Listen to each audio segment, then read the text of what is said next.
Mark Brennan of Fight On State here with our weekly James Franklin press conference wrap, joined as usual by Greg Pickel, previewing the Michigan game. And actually, Greg, I thought this was one of the more kind of informative ones. Coming off of a bye week, James Franklin talked about how important that was for the team to kind of get healthy, get some young players, some action in practice. But really, going into the Michigan game, still some concerns about that offense. Yeah, I think that he was very clear about the fact that they still don't know what their identity is 5 games through the season, and they don't. I mean, I think if you look at this offense, it's a pass-first offense because it can't be a run-first or second offense, and at the end of the day, that's just where it's at. Like you said, they're not good enough with anything yet consistently to be a team that can consider itself to have an identity. So, yeah, very informative press conference with James Franklin today. He certainly took a lot of Michigan questions head-on. I mean, this is not a good Michigan team, but it does a lot of things well that Penn State necessarily doesn't do well, and that could end up being an issue come Saturday. Yeah, before we get to Michigan, let's go over some of the Penn State stuff. Obviously, he's not talking at all about injuries, but as far as we could tell, team's going to be pretty healthy. It was a good week off for them.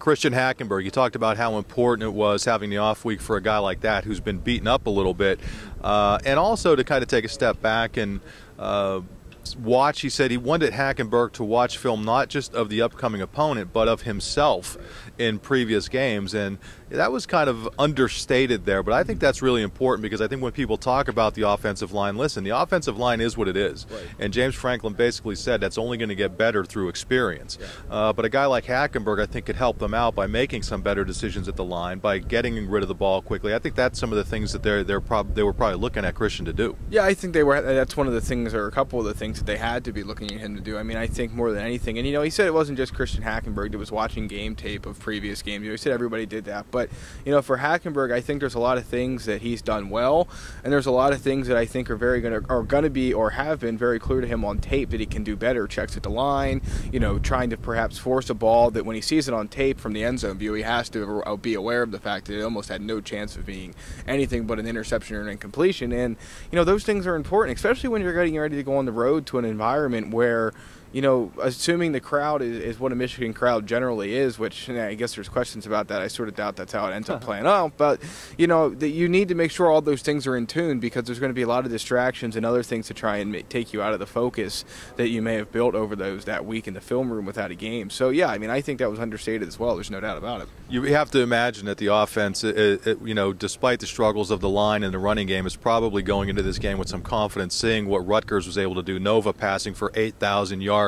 Against this Michigan defense. Deshaun Hamilton, we had a chance to talk to him after James Franklin, and he said how Rutgers kind of has a similar offense to Penn State, maybe a little bit more solid offensive line to this point, but you have to imagine they're sort of licking their chops trying to get in there and throw the pigskin around a little bit against this Michigan defense. The key, though, and James Franklin said, they're not going to give up on the running game, and they can't. I mean, they sooner or later, they probably are going to need it this week, but you're also going to need it for the rest of the Big Ten season. So they don't be surprised if they try to jam the ball in there and struggle some. It sounds like they're committed to running the ball, even if it's going to be difficult at times. Yeah, I mean, I think they have to be. I mean, I think what you saw in the Northwestern game was that they became so one-dimensional and they went away from it. I mean, one point Hackenberg threw 19 times, and other times, it was almost 24 or 25 in a row without a handoff. And it's just, it's hard to say whether that's John Donovan's play calling or whether that's Christian Hackenberg checking out of it at the line. We don't know that. We're not going to know that. But regardless, they have to stick to it. They have to at least make other teams, a Michigan team like they'll see this weekend, think that they're going to run. I mean, let's be honest, Michigan's front four are very, very good, and they're going to wreak a lot of havoc on Saturday. There's no doubt about it. But all you got to do is get a couple runs, get a little bit of momentum going, and then you go to the play action and things start to open up a little bit. Less is more is what James Franklin said to describe the playbook so far, and I think that, that might be a play on words and maybe just one way of putting it, but at the same time, this is a team that's going to need to expand its playbook, at least in the sense of not having to call passes 25 times in a row because they can't do anything else. Yeah, on the other side of the ball, I think when we talk about Penn State personnel, we almost have to look at the Michigan personnel, right. Losing an outstanding running back in Derek Green, gone for the season with a broken clavicle. As James Franklin said, you hate to see that. I mean, even if you're a Penn State fan, you don't want to see a kid that talented be lost. But all of a sudden now, that puts, as much as he talked about some of the backups, that puts that much more emphasis on Devin Gardner, who we've seen here in Beaver Stadium, what he's capable of doing at times and how important it is. James Franklin talked about the Penn State defense being disciplined, talked a lot about gap integrity on that defensive line. That is going to be vital because all of a sudden now, you have a guy in Devin Gardner who's probably going to be that much more to the Michigan offense. Yeah, absolutely. I mean, look, I think it's very simple. Devin Gardner did a lot of nice things on the ground against Penn State last year. I mean, he single-handedly made that game close by himself almost just by what he was able to do on the ground. Supposedly Funchess is banged up a little bit.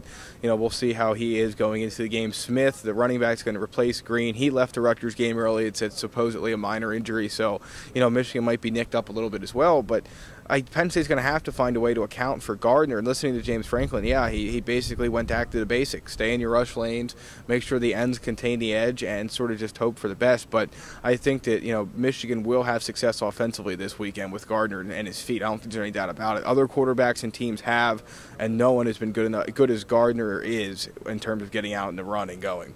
Yeah, what he was asked in general terms, how do you go about combating a quarterback who's that versatile, who's able to run as well as Gardner does. And, the one thing he threw out there, and this doesn't mean that Penn State's going to do it, he just kind of threw it out there in general terms, is using a spy or a robber or a lurker.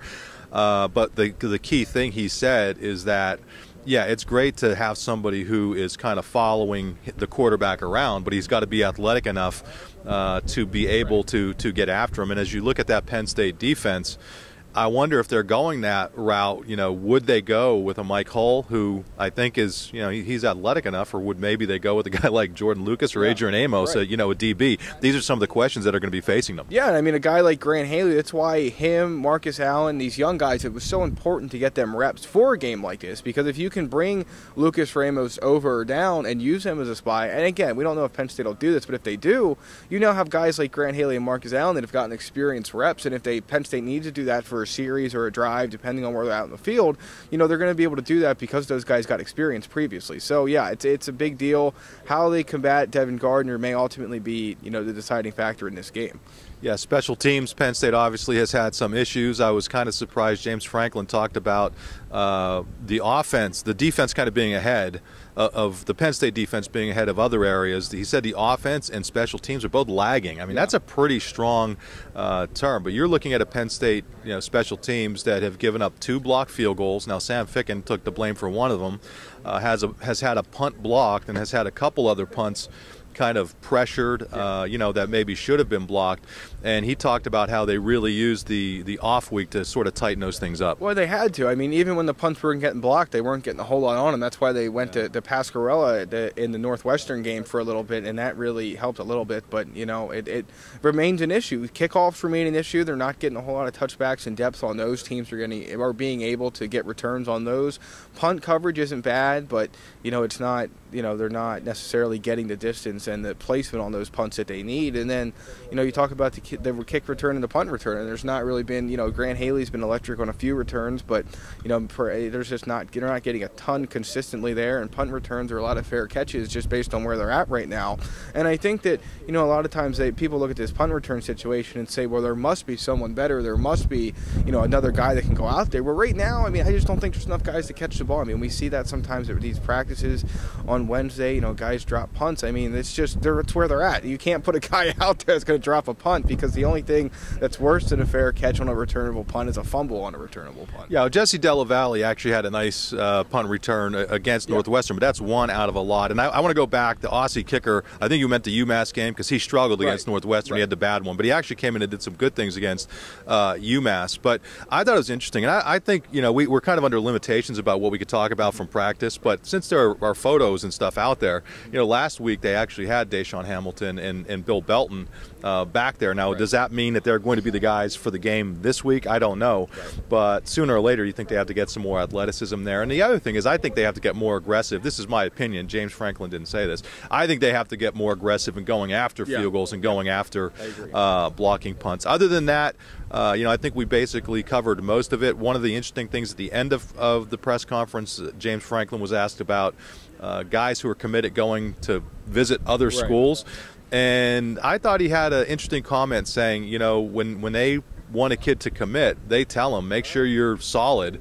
And it sounds like he's a little bit disappointed that some of these kids are. He can't talk about kids by name, but that some of these kids are taking other visits. Yeah, I mean, just for anyone that may not be following, we had Adam McLean, the 4-star tackle out of Maryland. He announced yesterday he would take visits. Brandon Wimbush, the 4-star quarterback, he visited Notre Dame last weekend for its game with Stanford. So he did sound disappointed. That was maybe, one of the more disappointing, tones he had used at one of these Tuesday press conferences. Just, frustrating is a tough game, and it's a frustrating game. I mean, you can do everything right, as Penn State has done with both of these kids, and still have them want to take visits after being committed for 6 or 7 months. So I mean, yeah, I think he was disappointed in the fact that those guys want to take visits, but at the end of the day, there's not a whole heck of a lot you can do about it. But hope you can win him in February, because that's really the only recourse you have.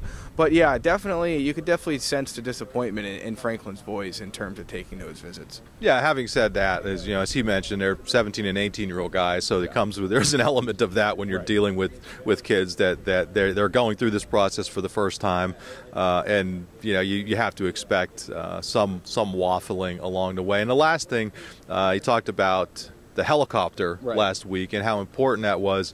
And I think I posted this Thursday night when we discovered that they were helicoptering around. We were getting some Twitter photos and that sort of thing, but using a helicopter to recruit, it wasn't about, and he mentioned this today, it's not about making a big splash at a game that oh my goodness he's coming in. Well, it does, but the other side of it is that he mentioned on last Thursday he was able to go to see 4 games in one day. And when you're talking about a day, they're not playing these games in the afternoon, and that's almost unheard of to be able to get to that many games. So it's a matter of just being able to get out there. Sounds like it was a productive weekend for them, other than he wanted to go to Philadelphia, watch a game there on Saturday.